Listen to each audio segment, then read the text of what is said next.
오늘 여러분과 함께 나누게 될 여러분 시편 106편은요 1절에 이런 말씀으로 시작이 되죠. 할렐루야 여호와께 감사하라. 그는 선하시며 그 인자하심이 영원함이로다 라고 하는 고백, 선포로 시작이 되다가요 시편 106편의 마지막 절인 48절은 이렇게 마무리됩니다. 여호와 이스라엘의 하나님을 영원부터 영원까지 찬양할지어다. 모든 백성들아 아멘할지어다. 할렐루야 라는 말씀으로 마무리가 되는 것을 볼 수가 있습니다.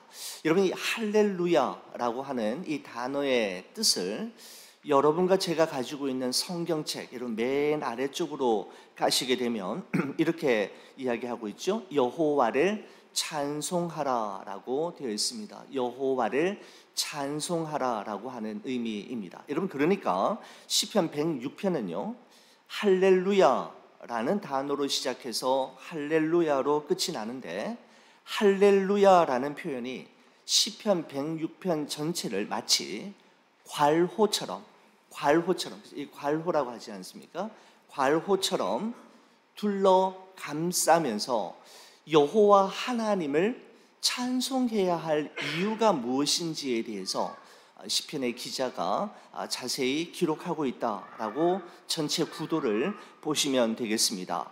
여러분, 시편 106편을 지은 시인은 출애굽 사건과 광야 40년의 여정, 그리고 약속의 땅 가나안에서의 삶을 기록하면서 이스라엘 백성들의 끊임없는 불순종과 배역에도 불구하고 하나님께서는 그들과 맺은 언약을 기억하심으로 인자하심을 베푸셨던 것처럼, 현재 우리의 모습이 비록 바벨론의 포로가 되어 식민지 생활을 하고 나라를 빼앗긴 소름에 쌓여 있지만, 하나님께서는 반드시 우리를 구원하시고 모든 것을 합력하여 선을 이루어 주실 것을 믿기에 우리는 하나님을 찬양하는 일을 포기하지 않겠다라고 하는 의미가 바로 시편 106편에 기록이 되어 있는 것이죠. 여러분, 시인은 분명히 알고 있었습니다.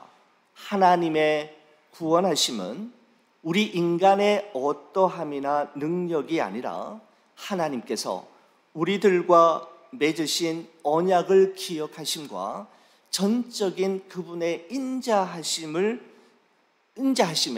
달려있다라는 사실을 이스라엘에 지나온 과거의 역사를 반추하면서 발견할 수 있었던 것이죠. 여러분, 그렇다면 왜 이스라엘 백성들은 끊임없이 불순종과 배역의 길을 걸었던 걸까요?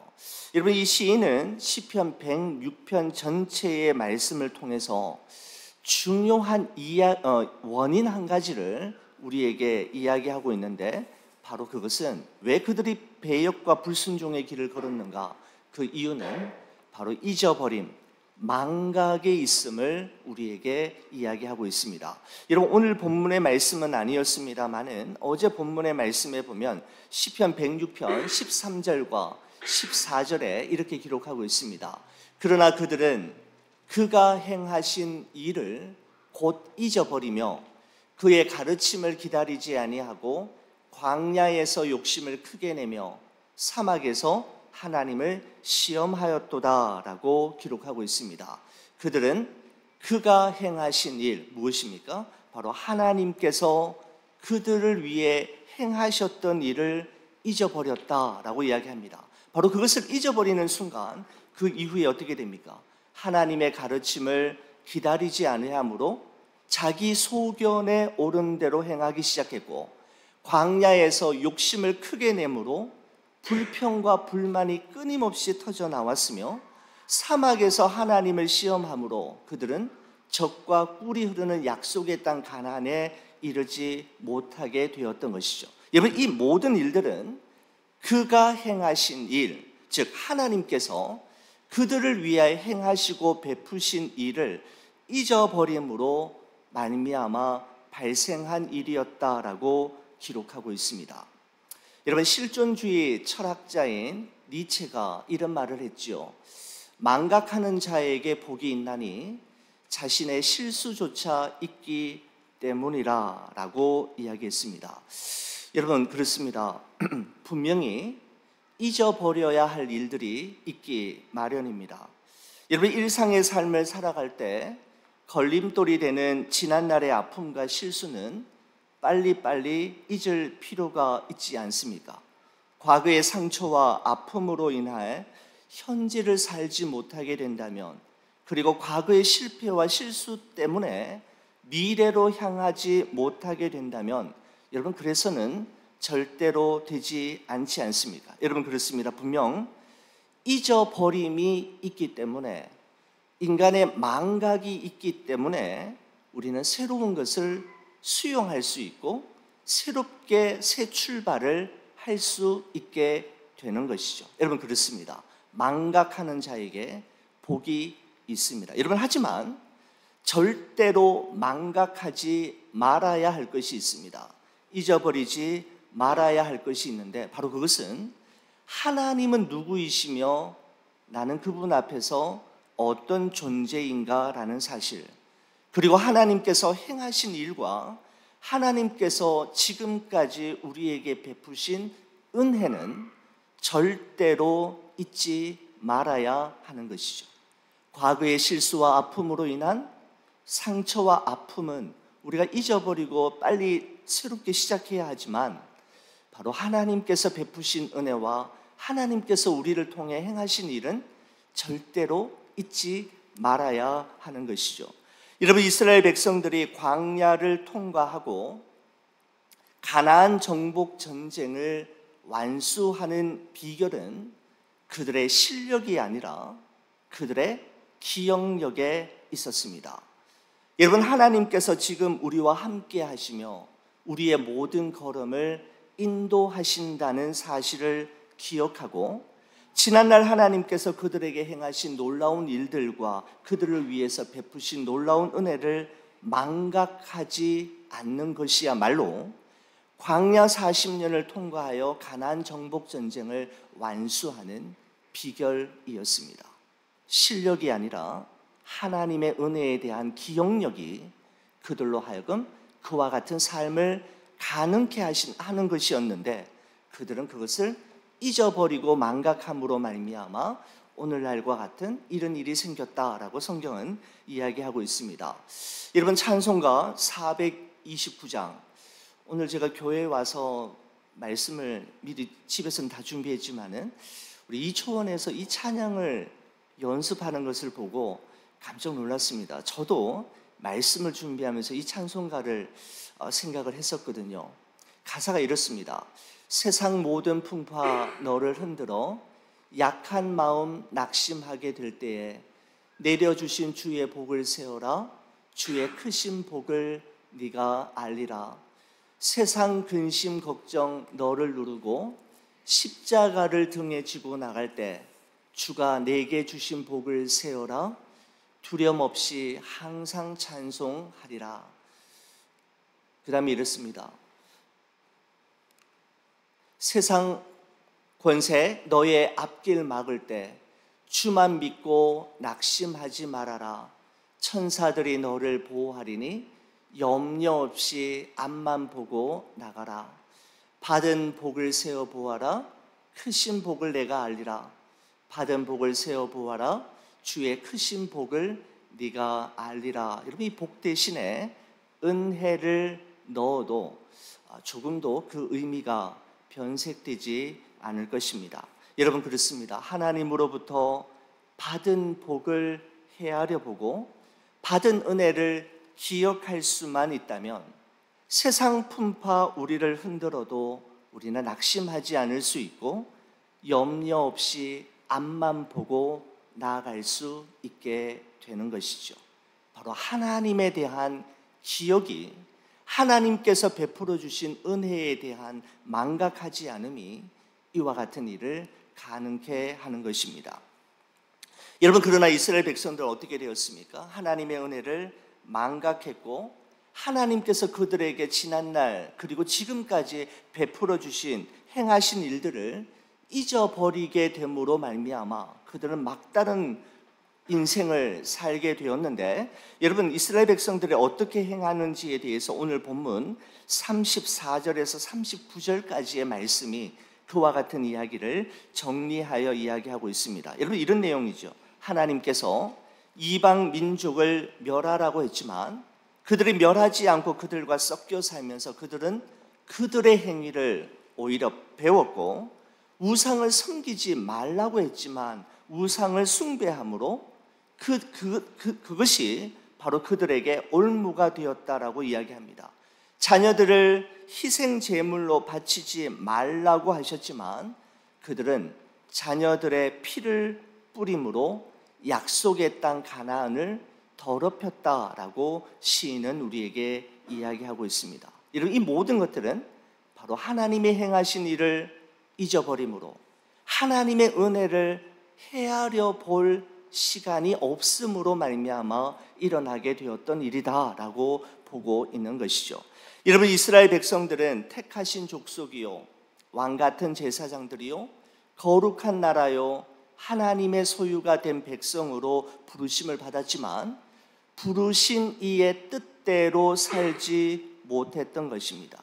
하나님께서는 이스라엘 백성들이 주변 나라 백성들과는 구별되고 차별화된 삶을 통하여 다름을 인정받기를 원하셨지만 오히려 그들은 다르게 사는 삶을 포기하고 오히려 그들과 똑같이 사는 삶을 선택함으로 말미암아 하나님의 기대를 저버리게 되었습니다. 여러분 그래서 어떻게 되었습니까? 이로 말미암아 하나님의 무서운 진노와 심판이 임하게 되었노라고 이야기하고 있습니다. 여러분 그런데 이것으로 끝나버리는 게 아니었다라고 이야기하고 있습니다. 44절에서 46절의 말씀을 한번 보시겠습니까? 이렇습니다. 그러나 여호와께서 그들의 부르짖음을 들으실 때에 그들의 고통을 돌보시며 그들을 위하여 그의 언약을 기억하시고 그 크신 인자하심을 따라 뜻을 돌이키사 그들을 사로잡은 모든 자에게서 긍휼히 여김을 받게 하셨도다라고 말씀하고 있습니다. 여러분 하나님께서는 이스라엘 백성들의 부르짖음을 들으셨을 뿐만 아니라 그들의 고통을 돌보셨습니다.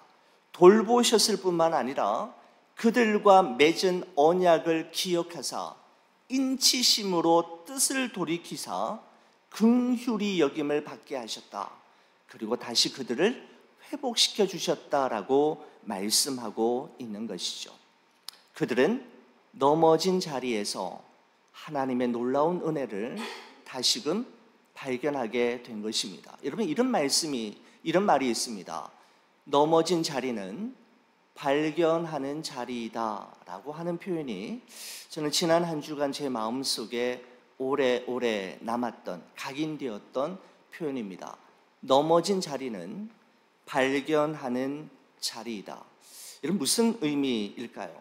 하나님은 이스라엘 백성들은 넘어진 자리에서 아주 중요한 사실을 발견했던 것이죠. 무엇인가 하면 하나님은 우리의 부르짖음을 들으시고 우리의 고통을 돌보신다라는 사실을 넘어진 자리에서 비로소 발견할 수 있었습니다. 여러분 그리고 하나님의 구원하심은 인간의 어떠함이나 개인의 능력이 아니라 하나님께서 그들과 맺으신 언약을 기억하시고 그들을 위해 베푸신 인자하심에 의한 것임을 그들은 바로 넘어진 자리에서 발견하게 되었던 것이죠.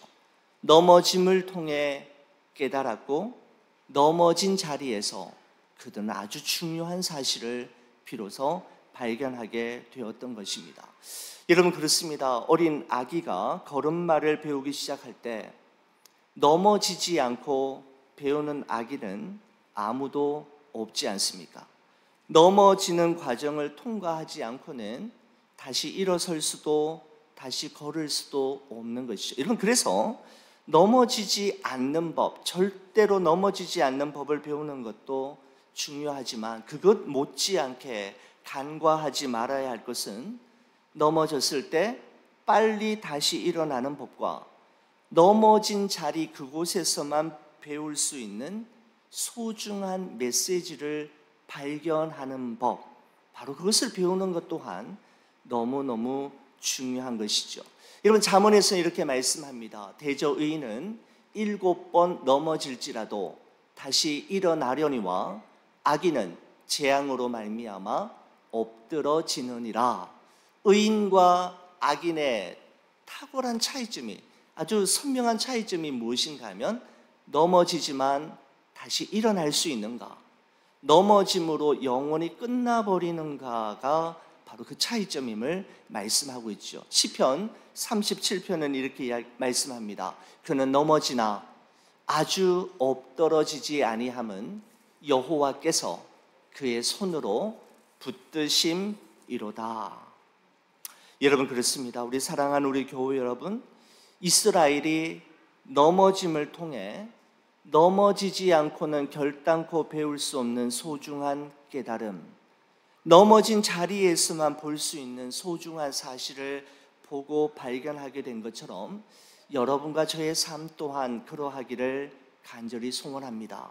우리의 넘어짐을 넘어짐 그대로 내버리거나 낭비하지 않고 넘어진 그 자리에서 우리의 손을 꼭 붙들고 계시며 우리를 다시 일으켜 주시는 하나님을 발견할 수 있다면, 어두움에 밝은 빛을 비춰주시고 우리의 작은 신음에도 응답하시는 하나님을 바라볼 수 있다면, 내게 일어난 모든 일들을 합력하여 마침내 선을 이루시고야 마시는 하나님을 우러러 볼 수 있다면, 그 넘어짐 또한 우리에게 은혜가 되는 것이죠. 사랑하는 우리 교회 여러분, 여러분과 저의 삶도 이제 한 해에 8개월을 마치는 우리 8월 31일이지 않습니까?